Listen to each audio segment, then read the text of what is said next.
Selaras dengan dukungan terhadap program Presiden Republik Indonesia, yakni makan bergizi gratis, Badan Gizi Nasional menggelar bimbingan teknis dengan melibatkan 107 satuan pelayanan pemenuhan gizi di Kota Palembang. Hal ini guna membekali para peserta dalam memilah bahan makanan, penyimpanan hingga proses pengolahan.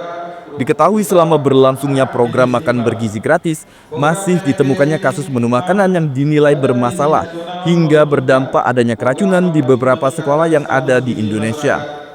Wahyu Widi Setianta selaku Direktur Wilayah 1 Bidang Penyediaan dan Penyaluran Badan Gizi Nasional mengungkapkan, program makan bergizi gratis ini merupakan investasi jangka panjang untuk menghasilkan SDM yang unggul menuju Indonesia Emas 2045.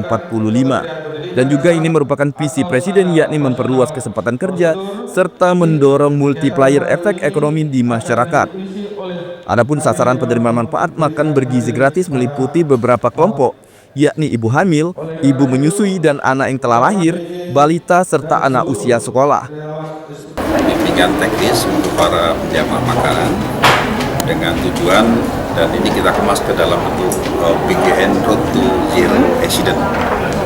Maksudnya bahwa dengan adanya berita-berita terkait dengan kesalahan-kesalahan dalam olah makan MBG ini, diharapkan kedepannya kita bisa mengurangi itu, syukur-syukur bisa mengeliminasikan, sehingga kita memberikan bekal kepada para relawan penjamah makanan ini dengan menghadirkan para pihak yang berkompeten seperti dari BPOM, kemudian dari Persatuan Ahli Gizi, dan dari dinas-dinas terkait seperti Dinas Lingkungan Hidup, kemudian Dinas Kependidikan, dan juga dari Dinas Kesehatan.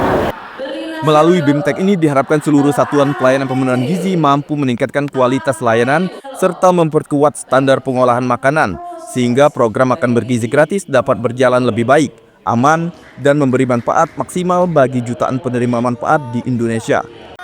Dari Palembang, Sumatera Selatan, Erwin Setiawan, iNews melaporkan.